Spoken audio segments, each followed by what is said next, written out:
Hi and welcome to Larp Lab with Petter and Lizzie. And where are we now? We're here at Knutpunkt, and it's the third day, so things are starting to get a bit crazy. We have been enjoying lots and lots of program items of differing types. So, Petter, tell me a bit, what program item have you been to that has stood out? Well, today I was in a really good workshop called Entering Superreality, or yeah, that was at least the topic, superrealities. And what that is a sort of state that you enter if you do some sort of exercise or something like that, where you reach an ecstatic state. And how to do that is that you in some sort of group process do something physically or mentally. It could be like guided meditation. It could be everyone standing around you doing some sort of wall of sound, or you're physically doing something and it makes stuff happen in your brain, so you reach some sort of ecstatic state. And then, of course, this was showed in many ways, but as in any good workshop, it's not only talking and trying out, it's also like trying out, maybe thinking a bit about it yourself. And we did some exercises in the end that we did ourselves as well. So that was a really good workshop, and it was really fun, and it's, I think, super useful for like not icebreakers, but like team building stuff for pre-LARP workshops, or just in pre-LARP workshops, and definitely at rituals in LARPs. And you've been busy?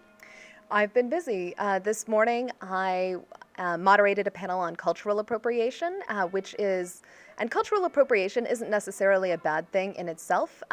As artists, as writers and musicians do, we're all borrowing and getting inspired from other places all the time. But it can be done well, and it can be done in a way that's really problematic. So we're urging people to do it a bit more thoughtfully and with a bit more care. Yeah, cool. Oh, Yeah. yeah. And if I would be wearing that, would that be cultural appropriation? Maybe. I don't know. Because you can do it at the dominant culture. I don't know. Okay, Yeah. so there was just thing at called the Hour of the Rant, which you Yes. attended with someone else. Someone Yes. else that's American. Yes, I attended it with Lady Liberty. Lady Liberty. So Lady let's bring Liberty. in Lady Liberty. Great. Yes, we have Lady Liberty, or Sarah Lynne Bowman. But Sarah, where are you from? I am from California, but I live in Texas. And you are an old-time Knutegoer now, almost?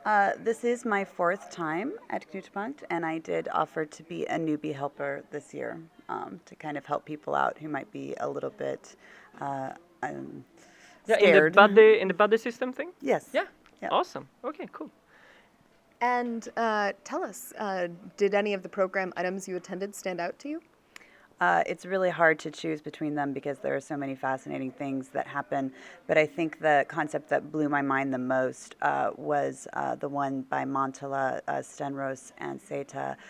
It was about steering, which is a new concept that we're using to describe a process we've been doing as role players for quite some time, which is making decisions as the player to influence character action. We used to call this metagaming, and sometimes that can be a bad thing, or it's considered cheating by many players, especially deep immersionists who like to stay very deeply in character. They don't like the idea of the player influencing character action. But the panel explained how sometimes that can be a very good thing and can really increase play and make it good for other players and for yourself. Yeah. Could you give us an example of steering? So for example, sometimes I'm playing a game and I see somebody in the corner that looks like they're not really having much play, and I decide to go up and talk to them, even if my character doesn't have a reason to do that, because I think it'll make the scene better for both of us. Cool. Yeah, and I've entered some sort of after, I don't know, 2010 or something, like looked at my gaming as sort of more narrativistic, more than immersionistic, whatever that means. So like, I think this is really cool that we have maybe, if this is the word we will use after they have sort of finishing up the theory a bit.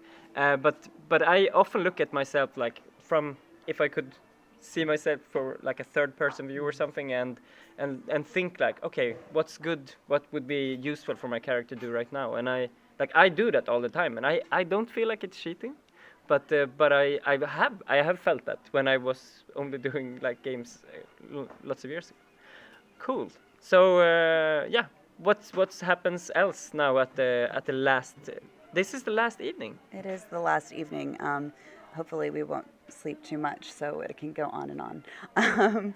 But we had the hour of the rant, wherein Lizzie Stark and I declared that we're tired of being oppressed as Americans here as a minority at this conference, and decided to oppress other people instead by.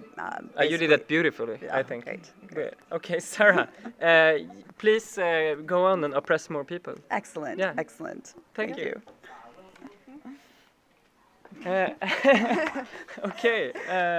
So tonight is the dance party. The dance Petter. party. It will be a danceoke, and it will be something else. Oh yes, they're doing that costume exchange thing this year. Yeah. So you come to the party dressed in simple black clothes and with a few costume items that you wouldn't mind giving away, and your friends dress you. Yeah. We will see if we have any of the items on us still when we wake up tomorrow, or whatever. So yes, this was the LARP lab with me, Lizzie, and Me, Petter.